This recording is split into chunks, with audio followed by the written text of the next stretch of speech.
Hello guys, welcome back आप लोगों का आपके यूट्यूब चैनल में। देखिए, हम लोगों ने पिछली बार पढ़ा था टेंसेस और उनके टाइप्स, ठीक है। और हाँ, वो क्या कहते हैं ना कि लाइक सब्सक्राइब कमेंट, अगर आपको अच्छा लग रहा है तो लाइक कमेंट सब्सक्राइब कीजिए, नहीं अच्छा लग रहा है तो भी कर लीजिए यार, सपोर्ट रहेगा हमारा।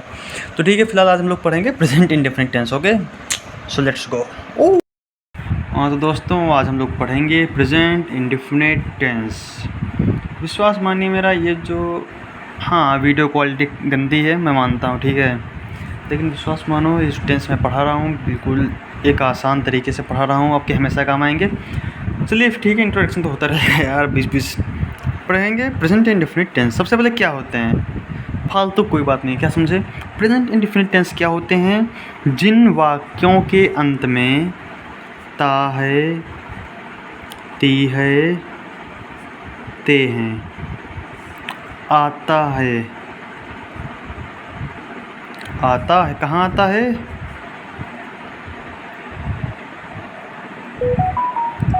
वाक्यों के अंत में आता है, ती है, ते है, आता है। वे वाक्य प्रेजेंट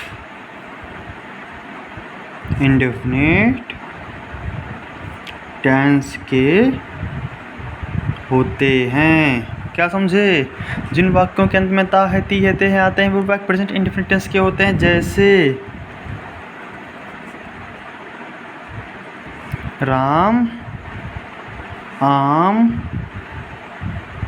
खाता है, राम आम खाता है।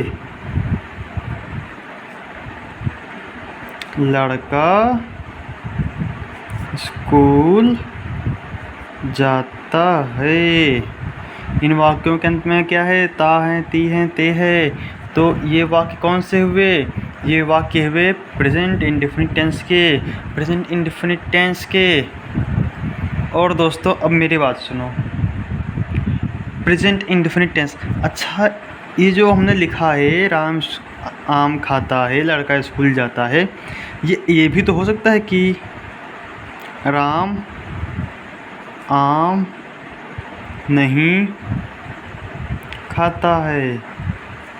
और ये भी तो हो सकता है कि क्या राम आम खाता है, क्वेश्चन मार्क। राम आम नहीं खाता है, और ये भी तो हो सकता है ना, क्या राम आम खाता है। और ये भी हो सकता है, क्या राम आम नहीं खाता है, क्वेश्चन मार्क। हो सकता है ना। इस वाक्य को हम लोगों ने ऐसे भी कर दिया, ऐसे भी कर दिया, ऐसे भी लिख दिया, वाक्य वही है, बस एक हो गया हमारा अफर्मेटिव, मतलब देखो पॉजिटिव है तो उसको हम लोग क्या कह देंगे, अफर्मेटिव। इसमें देखो नहीं आया है तो ये नेगेटिव हो गया, तो नॉर्मल सी बात है। देखो सुनते रहना ध्यान से, अगर आपको समझ में नहीं आया तो कमेंट करना, डिसलाइक कर देना भाई, 100 बात की एक बात। अगर ना समझ डिसलाइक मारो, तो कमेंट में मारो उल्टी सीधी कि समझ में नहीं आया। ये इसमें हाँ है, राम आम खाता है, लड़का स्कूल जाता है, तो हो गया अफर्मेटिव। इसमें नहीं तो जाहिर सी बात नेगेटिव। अच्छा इसमें क्वेश्चन मार्क है, क्वेश्चन मार्क इसमें होता है इंट्रोगेटिव। तो मैं क्या कह रहा था, ये हाँ है तो ये हो गया अफर्मेटिव, इसमें नहीं आया है तो ये हो गया नेगेटिव। और ये क्या राम आम खाता है, क्वेश्चन मार्क, पहले क्या आ गया मतलब क्वेश्चन आएगा, क्या आ गया मतलब क्वेश्चन मार्क आएगा, तो ये दोनों हो गए इंट्रोगेटिव। इन दोनों में डिफरेंस आपको हम बाद में बताएंगे, कोई मेजर डिफरेंस नहीं है, सेम है दोनों, बाद में बताएंगे, ठीक है। अब हम लोग इनको ट्रांसलेट कैसे करेंगे, अफर्मेटिव वाले सेंटेंस को इंग्लिश में कैसे ट्रांसलेट करेंगे। तो सबसे पहले एक मेरी बात सुनो, अफर्मेटिव, नेगेटिव, इंट्रोगेटिव, ये एक डालो, यहाँ पे 2 डालो, यहाँ पे डालो 3। जितने भी टेंस हैं, कौन कौन से, जितने भी टेंस हैं कौन कौन से, present indefinite, present continuous, present perfect, present perfect continuous, ये इन चारों, हर एक पार्ट्स को, इन चारों सभी को हम लोग 3-3 पार्ट्स में डिवाइड करेंगे।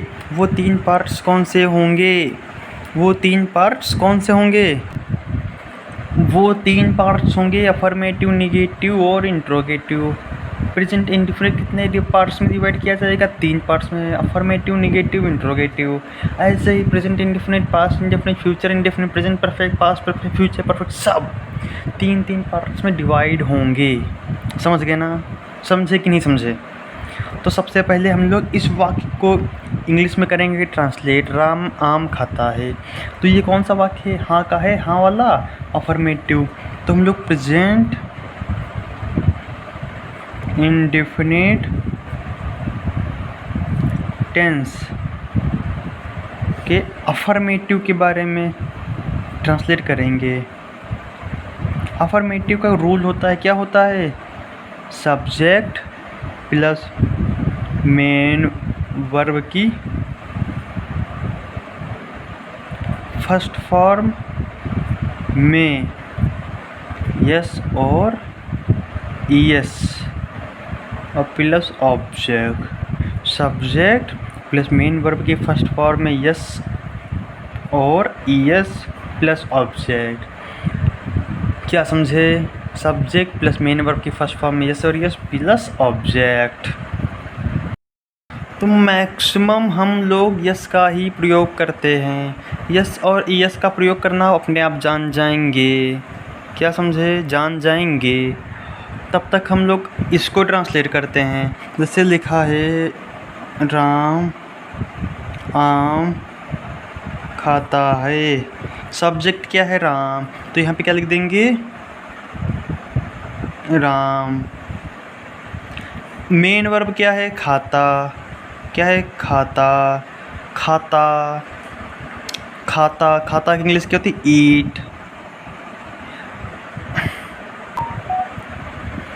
ईट। अब यहाँ पे कहेंगे आप कि सर यहाँ पे लिखा है यस और यस, तो यहाँ पे हम लोग लगा देंगे आंख बंद करके एस।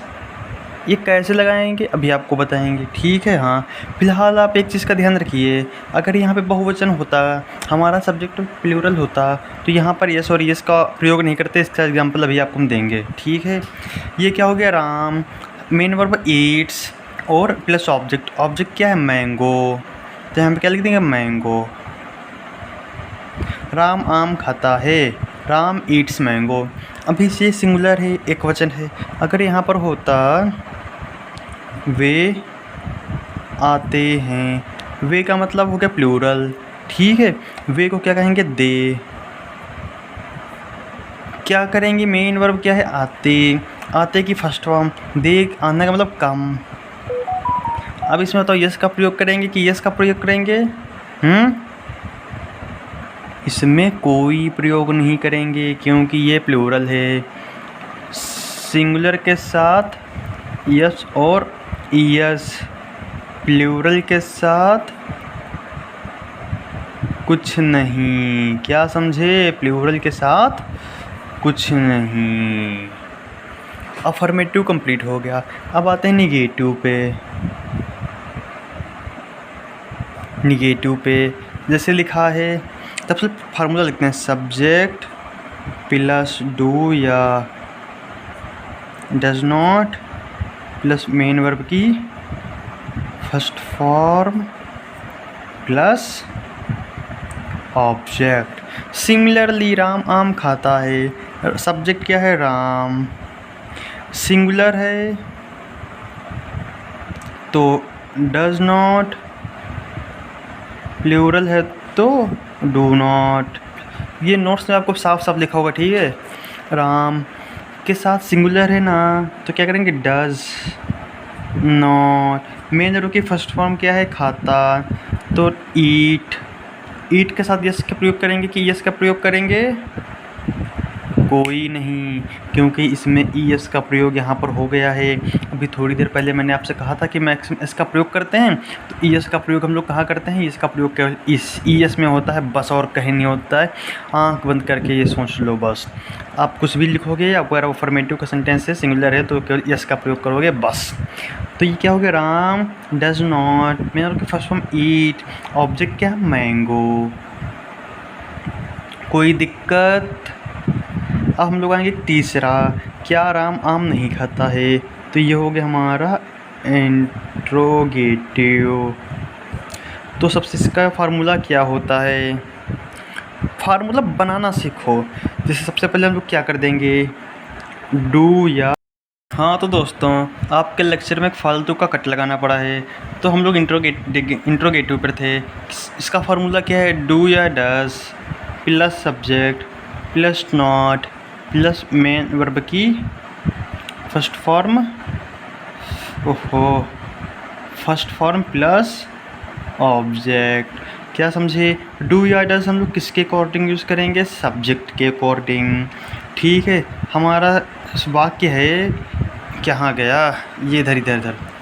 क्या राम आम खाता है, यहाँ पर चलो लिखे दे रहे हैं हम, क्या राम आम खाता है, क्वेश्चन मार्क। क्वेश्चन मार्क बहुत ज़रूरी है, अगर क्वेश्चन मार्क नहीं होगा आपका पूरा आंसर गलत हो जाएगा।